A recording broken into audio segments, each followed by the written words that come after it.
Good morning, welcome. My name is Lisa Shea, and every Saturday morning from 10 a.m. to 1 p.m. Eastern Time, we do all sorts of fun projects to help explore our creativity and get our minds relaxed and mindful and full of inspiration. So what we're going to do this week is called a 3-color challenge. And you can do this with any kind of art supplies you want. So you can use crayons or magic markers or colored pencils or acrylic paints or watercolor paints or oil paints or anything at all. Pastels. Anything that has colors. And heck, I mean, you could use charcoal and just go for different shades of gray if you wanted to.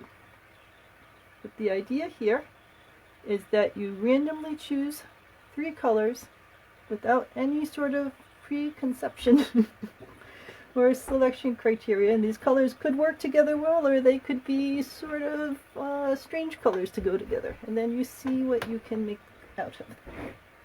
So I'm going to do this with watercolors, pencil and pen and ink, because that's what I've been working with and enjoying it immensely. And this box here has all of the different colors that I put into my tin, so these are the raw materials for those different colors there. So what I'm going to do is close my eyes. My eyes are closed. I know you can't see my eyes, but you're going to have to trust me that my eyes are closed here. And I'm going to draw out some colors. So I'm going to draw out that color. Alright, get 2 more. Draw out this color. And I'll get 1 more. Alright,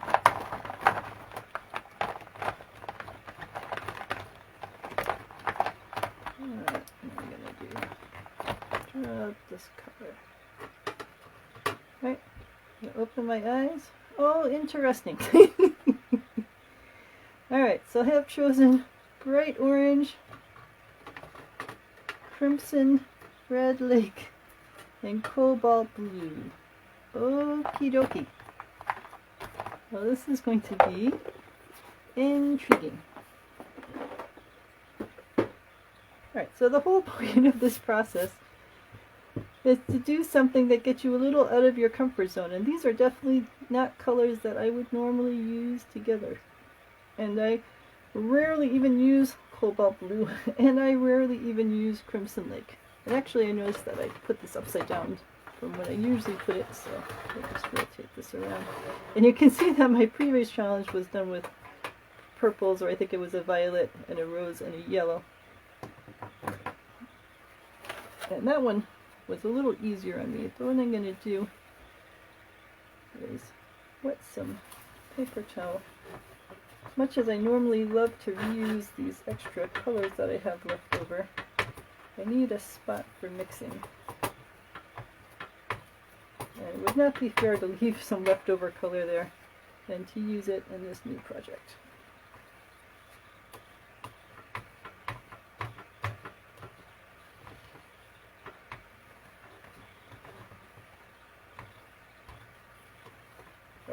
Well, mostly got the purple up.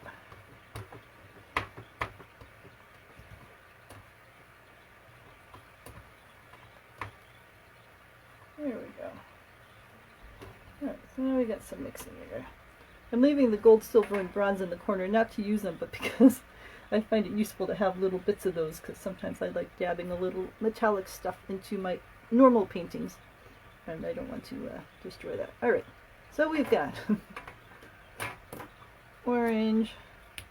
A key in painting is that the way that you think emotionally. Alright, hold on. I'll just wipe that up. Sometimes watercolors have a little bit of oil in them, and I actually thought about trying to shake this up, but I didn't know how much good that would do, but we'll give it a shot.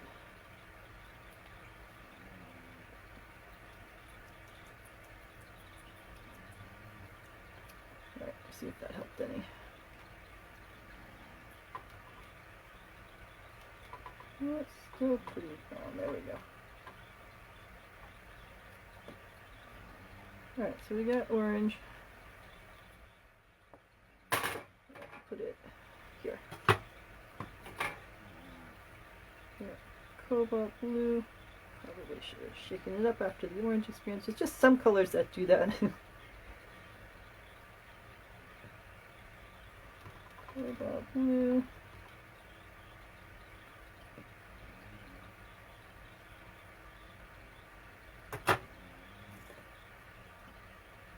And Crimson Red Lake.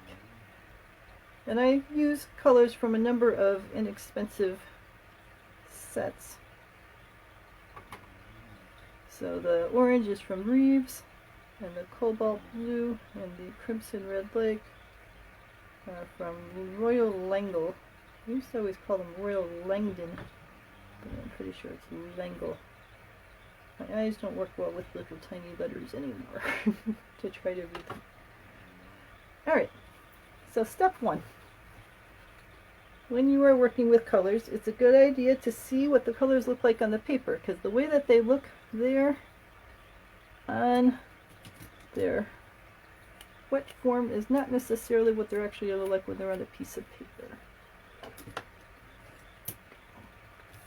And also, we want to see what these colors look like when they mix together, because we get to use all sorts of combinations of the different colors mixing, and to know how they mix is going to help a lot. So what I'm going to do is going to make nice big circles, overlap quite a lot. Alright, those are not very even, but you get the sense. We are being creative and relaxing here. Alright, so what I'm going to do is I'm going to put water in this first circle. My house is really dry. So if I tried to work with all three of these wet at the same time, it would dry before I get to circle number 2. So, it's just my challenge here. You might be able to do all 3 circles at the same time.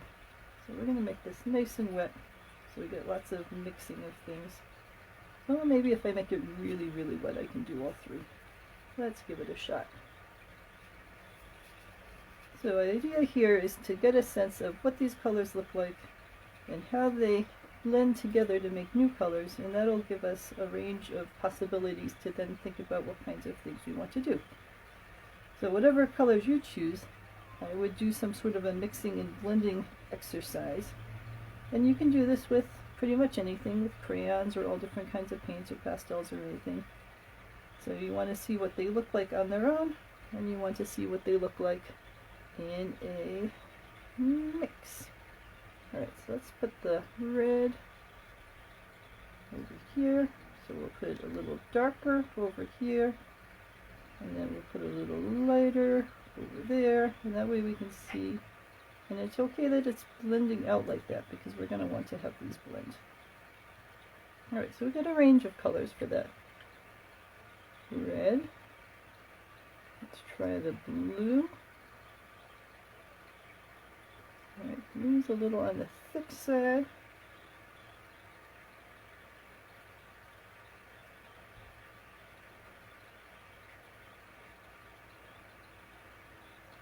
The blue is not quite as flowy as the red is.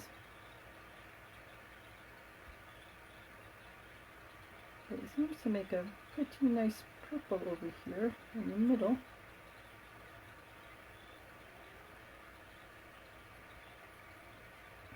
Sort of a dusky gray purple, not a vibrant purple. Right, and orange. Bright orange.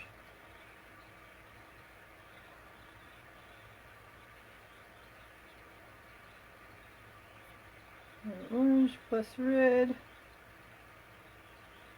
makes sort of a grayy, burnt orange kind of thing. And orange plus blue. This blue does just not want to spread it. You can see the orange tends to be a very solid type of color here. I'm going to have to try to paint the orange. Let's try making a little spot over here. See if we can get just a little bit of light orange to see what that is like. Yeah, it still comes out very dark. So that orange is a potent color. So that's good to know. Put the orange a little more in there. A little there.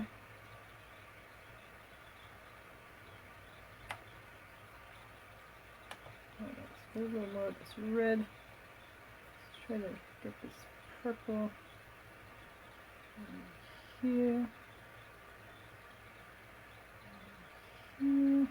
Yeah, so the red is super powerful.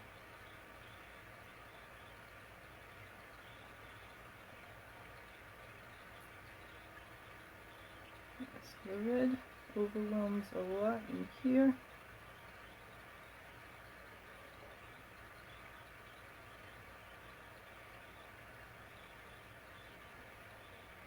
Let's try putting some more blue in.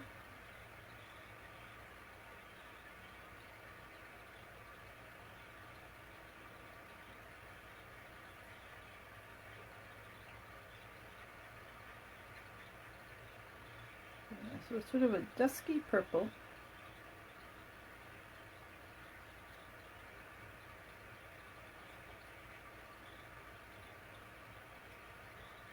Red plus blue plus orange ends up being an even grayer kind of color, which makes sense. When you start mixing multiple colors together, you generally head more and more towards gray. And this mixture of orange plus red turns into sort of a dusky orange red thing.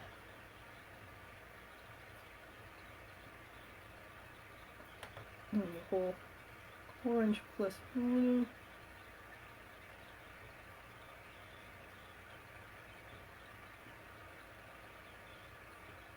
is pretty much just a straight gray.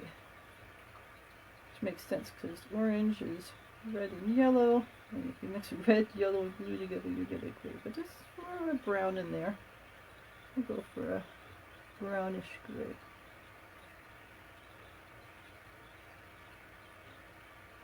Alright, so we have a couple colors to work with here. And then we have all the lighter blue plus darker blue, the lighter red plus darker red, and so on. Hey, Anne.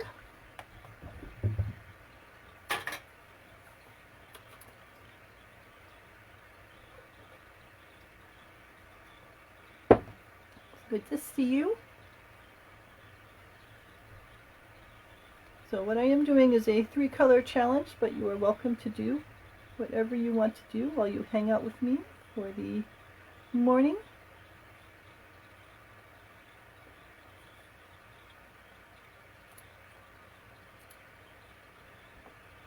Alright, so now we have a sense of what colors can be made from our colors that we have randomly chosen. So now it is brainstorming time. Get a fresh piece of paper.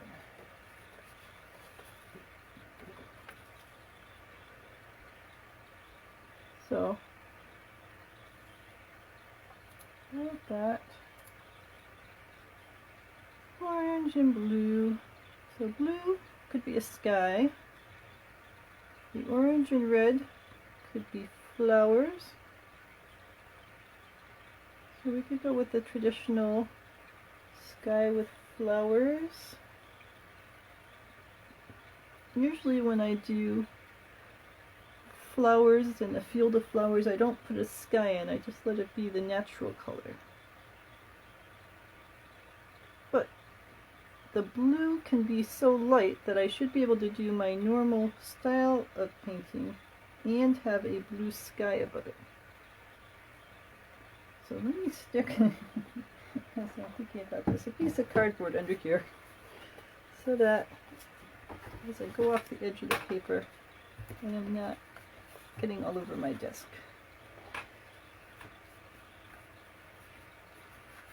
Right, here we go.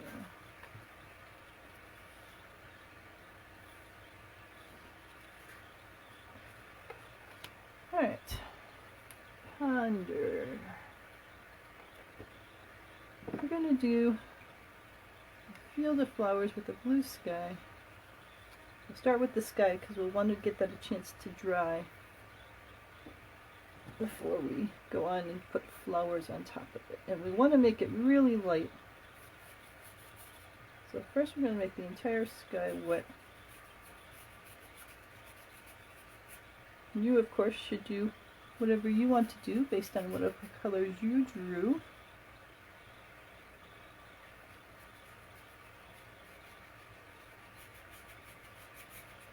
So if you drew 3 random colors and you drew purple and pink and lime green, then you might have a completely different idea of what your colors would lead you toward versus my experiment, which got me blue and crimson red and orange. And this is a cobalt blue that I drew as my random color. Alright, so we're going to go with a fairly light blue because the idea is that I'm going to put flowers on top of this and I just want this to be a background. But I do want the blue in there somewhere because this is a 3-color challenge and not a 2-color challenge. Although I suppose one could say that if I added some purple in there, then I'd be using the blue as part of the purple. But I'd still like the actual blue in there. There are some people who say that you should never use a straight color out of a tube. You should always mix something in it to make it a little different and unique. And also that you want to have a range of colors, that you shouldn't use a straight color in general, that if you make a mixture of different things, then you have variations going through your work, which helps make it more realistic, because the sky generally isn't one exact shade of color.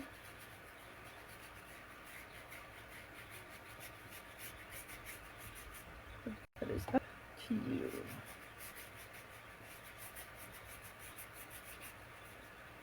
Alright. So we got the cat coming over.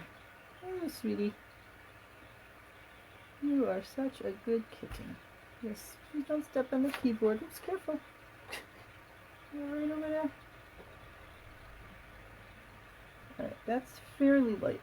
In general, watercolors do tend to dry lighter than when they go on, but I want it to be a little bit of blue up here, so add a little more blue in there.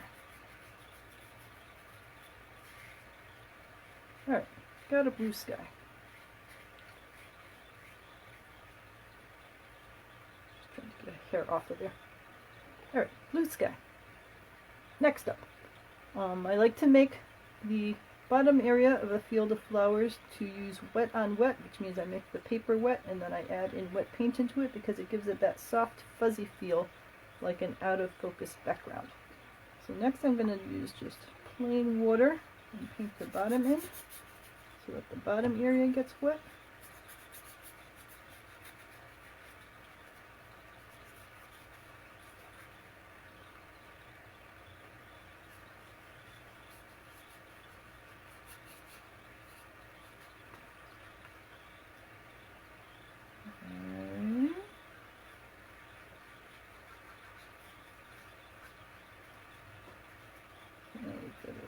Bottom area. So the flowers I'm going to be putting in, I suppose I put in some red. I'm trying to think, do I really want red and orange flowers, or do I just want red flowers with orange accents? I think I might do that.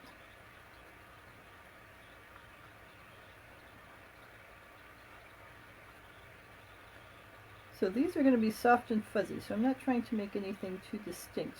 Just trying to give this sense that there's a bunch of flowers down here. And here, let's add in some blue to make a purpley color. So we'll make some flowers red and some of them more of this purpley red. So I think I like that better than adding in the orange, because that orange is just so bright. I think would really draw the eye. In general, I want them to lean that way, although it looks like at the moment they're all leaning that way. Well, we should be able to fix that.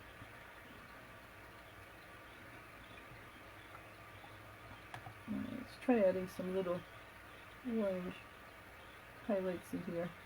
And if we add them towards the right hand side of the flower, that sort of gives that sense that they are looking, aimed towards the right. The eye tends to assume things are symmetrical, and that if you're seeing that kind of side things, see how it sort of gives them a sense that they're going that way?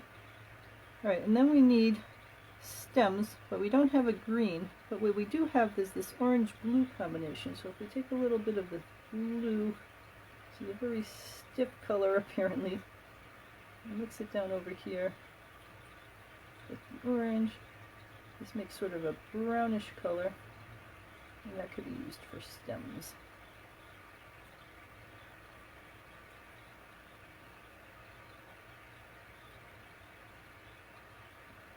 Alright, this brush is way too big for stems.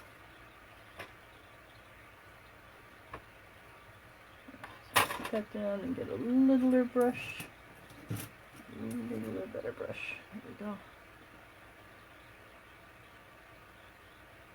Alright.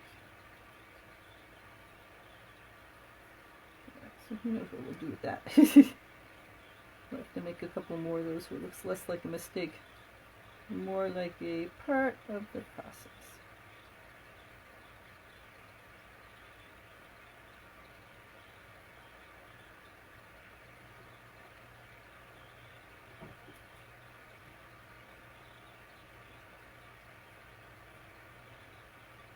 Alright.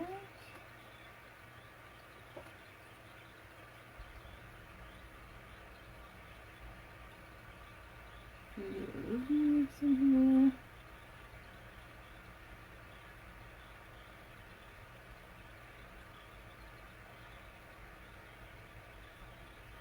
Alright, we need this splotchy thing, so we're going to have to make one or two more so it's not the only splotchy thing in there. Go over here. Maybe more of a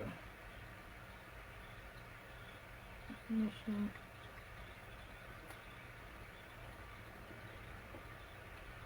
You see how fast that's drying down there? That area down in the bottom is pretty much already dry. Alright, so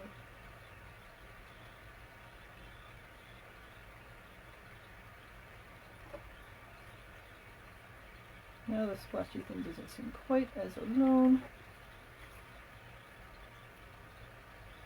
Alright, I'd like to put more variations down there, but that is like pretty much already dry. So that's the challenge of a fast drying piece of paper. But that is alright. Alright. Clean off that brush.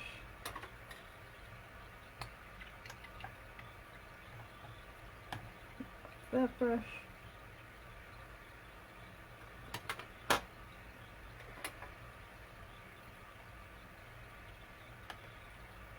So now to make the larger flowers, the upper area is already dry, because that's the way this paper rolls.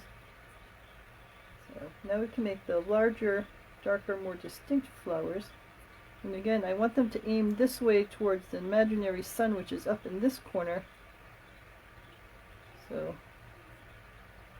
I'm watching my cat to make sure my cat does not come over attacking here.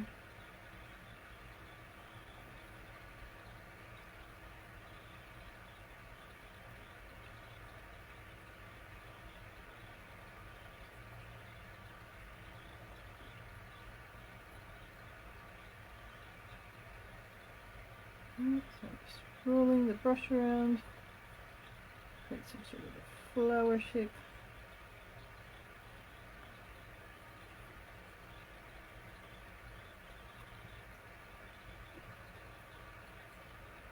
Hello, kitty. You coming to help? You are such a good kitty. Such a good kitty.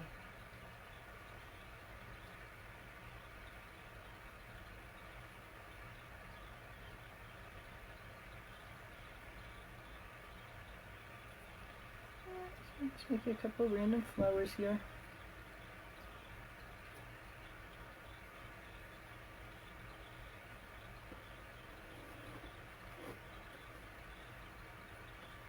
What are you doing? A good kitty. Alright, so I got a couple of flowers up here.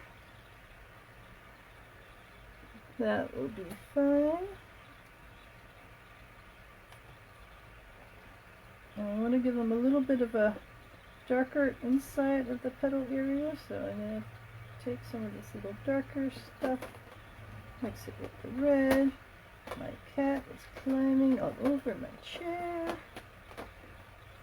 Grab it around inside the flower. Still a little wet, so it's going to flow a little bit, and that's okay.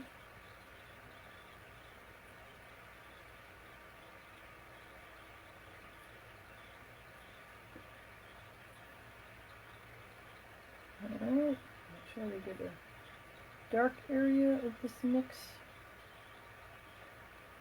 Make some stems with.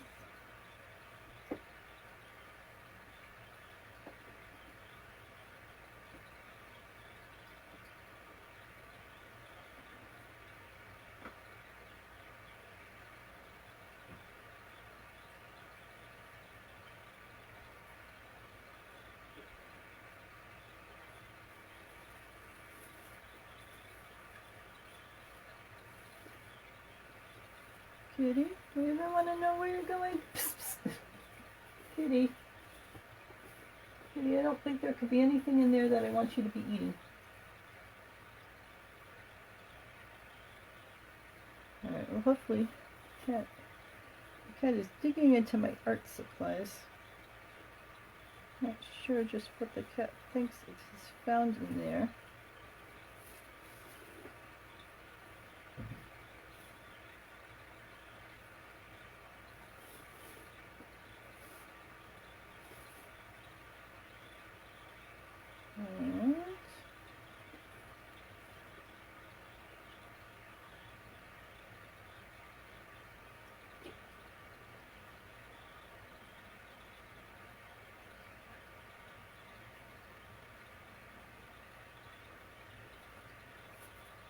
I'm thinking with some of these thicker stems, I believe should really be a little bigger to match with them.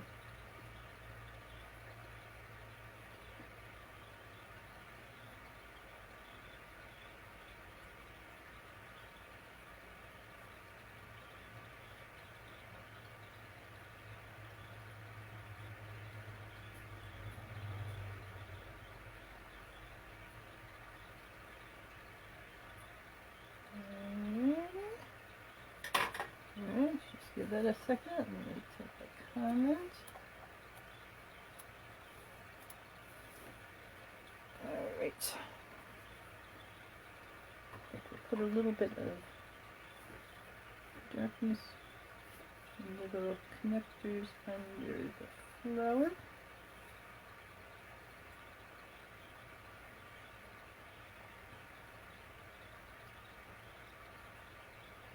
Connect a little better.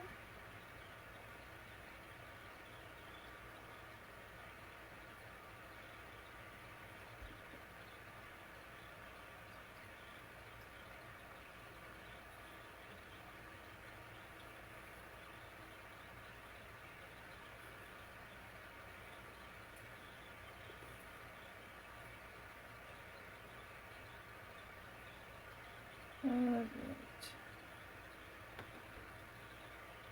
A little bit of dark and trace just on the underside of the leaves to get a bit of shadow. So with watercolor, a key reason that watercolors are light is because the light goes through, the light of the room goes through the paint, hits the white of the paper, and then bounces back out at your eyeball, which is part of why it has that nice glowing stained glass look to it. So that means the more paint layers you put on, the darker and darker that area seems because you are blocking the light from reaching the paper more and more. So even if you just take the same paint color and add another layer on there, it tends to make that area of the paper darker and darker and add in shadowing. So I'm just putting some extra of this dark on the left side and bottom side of some of the shapes here, because if I assume the sun's coming from that top right corner, then the sun would put bright spots on things on this side, and there would be darker areas on the things on that side, on the left-hand side.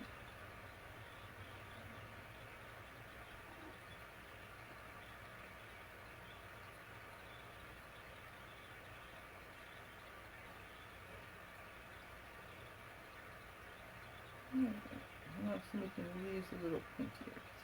Okay, like them with a little bit more of a point to them.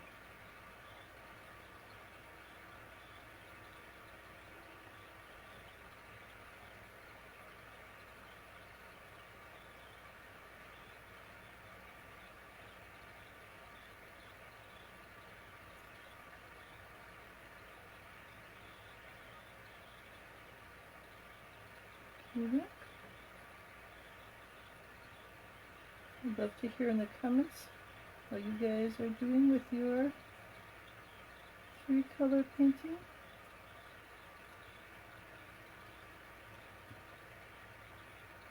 Alright, so we got some flowers, got some stems.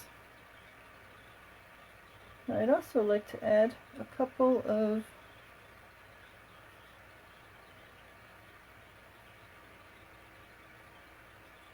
seed pods, because that gives it more of a little garden look instead of everything being in the exact same state. And also, if I make these a little lighter, then we get a little bit more of the three-dimensional stuff going on. These seem to be more like they're in the background.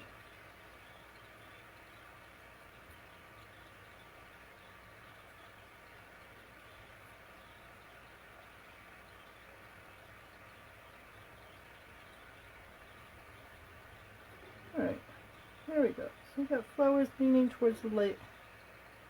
Got some petal stuff going on. And we need more orange. Because we've only put in hints of orange. So we're going to grab a little more orange.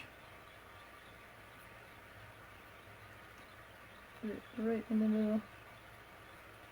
You see that red is just so bright that the orange is subtle against it, but that's okay. We don't really want it to be pumpkin orange in this scene. We just want it to be a highlight. For that center point.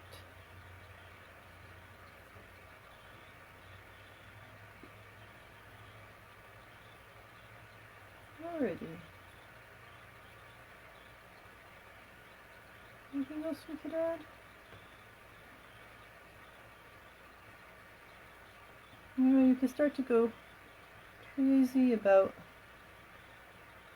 adding shading to the petals and all that other kind of stuff. But sometimes the more things you add to it, the more complicated it gets. And certainly there are times when you can take, 8 or 10 hours or more than that to sit there and add all sorts of little details to a painting and get the reality of it just right.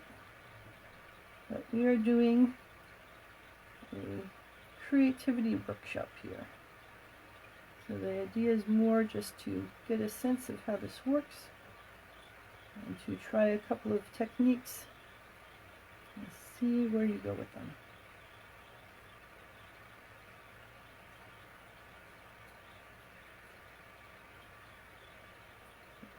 And then a couple more things just to close out some of these white spots.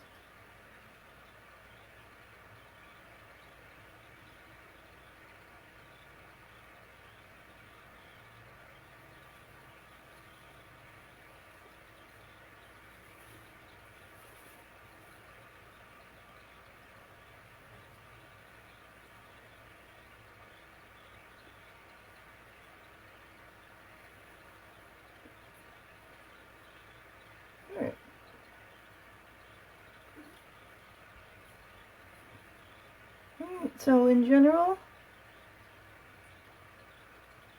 I think that's a reasonably successful first attempt at finding a way to have red and orange and blue together in a painting in a way that reasonably works well.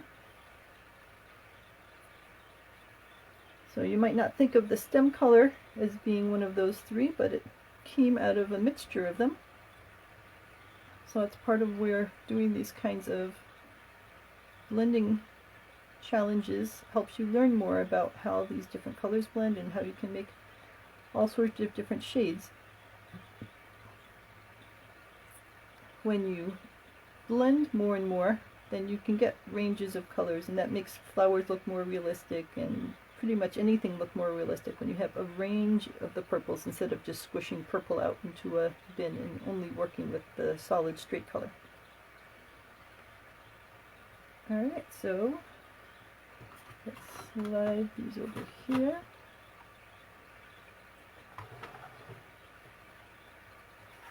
Put that there. I want to keep those visible so remember what colors we are working with.